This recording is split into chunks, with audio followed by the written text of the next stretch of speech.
Ayan. Trabaho.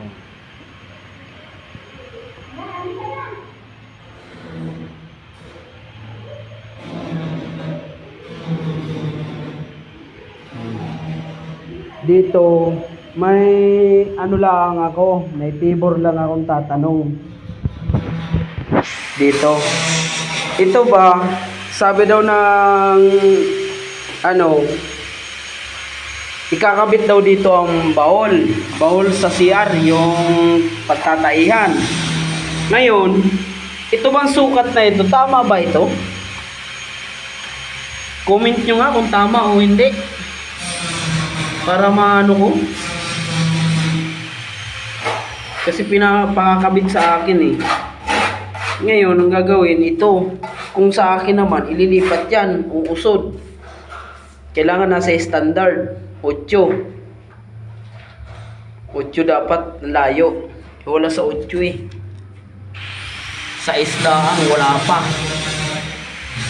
Tapos ito, comment nyo rin ito kasi yung drainage dito sa shower. Kasi 3 ang PPR nito, gawa nung meron daw tong mainit, meron daw normal lang na tubig, yung malamig. Kasi ito, di ko pa ito tapos. Kukunin ko pa to dito eh. Dalawang ito eh. Wala na to, putol na to. Gagamit ako rito ng tea.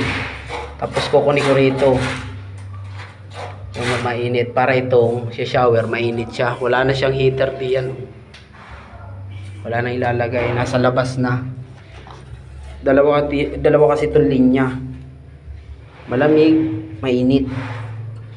Pati sa lababo ng CR. Oh. Tapos ito, nakakunik din dito. Diyan din nakakunik yung para sa shower, sa pag naliligo. Ayan oh. Yan. Yung butas na yan oh. Nakakunik. Yung sabi naman ng may-ari, ayaw niya dahil pag ginamit na daw ito, yan, ay ano daw, sisingaw dito, ang baho. Di mamamaho yung CR.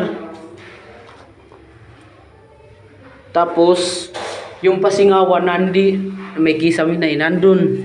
Tapat dito na sa loob ang pasingawan.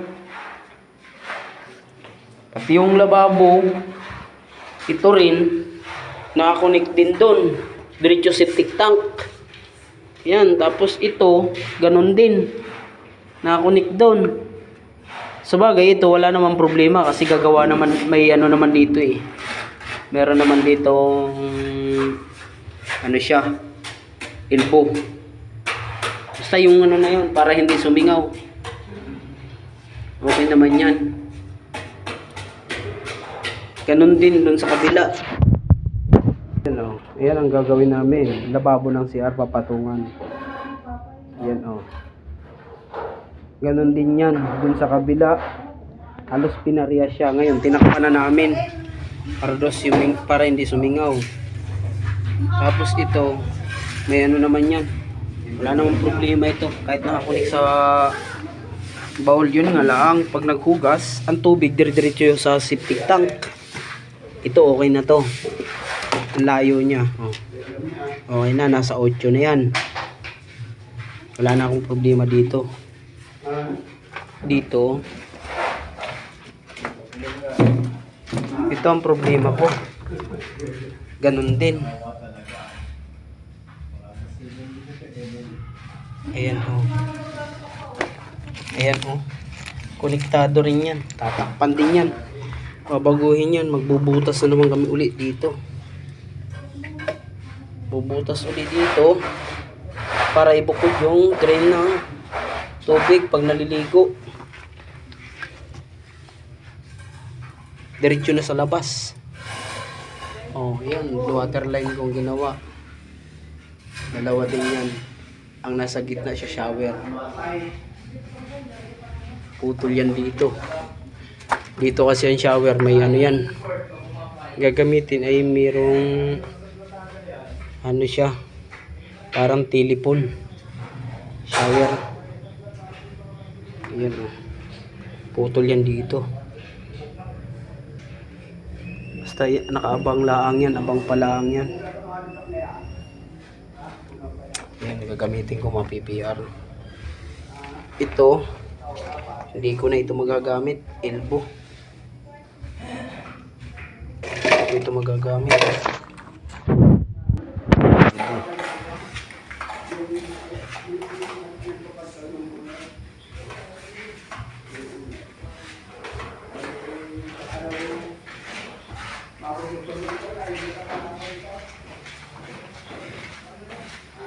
Ayan, ang septic tank.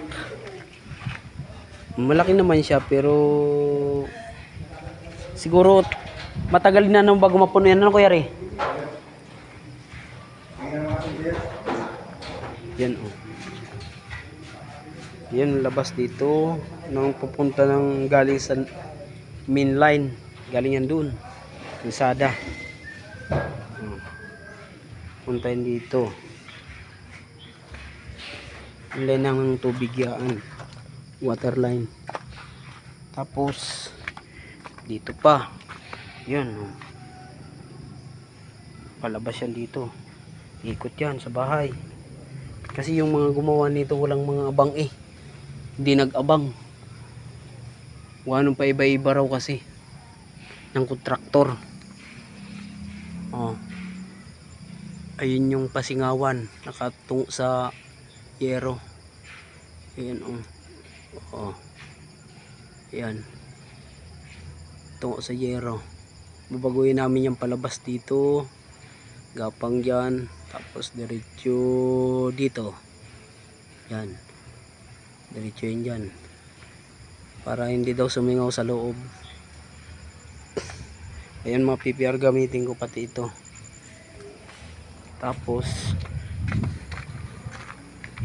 dito naman ay heater. Lalagay dito. Pag galing doon ng tubig, doon punta rito, tapos balik para sa mainit. Ayan ang abang na wire. Punta naman yan dito. Tapos dyan, ayun, lababo. PPR. Connect yan dito. Sa drainage. Papunta sa labas. Sa labas. Ayan o. Medyo malaki-laki pang tatrabuhin. Ayan o. Pero saglit lang to sa akin. Ayan, nasa lababo. Dalawa din. May malamig, may mainit. Tapos may tubig dito yung papunta. Gapang papunta rin. Oo. Diba? Okay. Di 4 yung lalagay.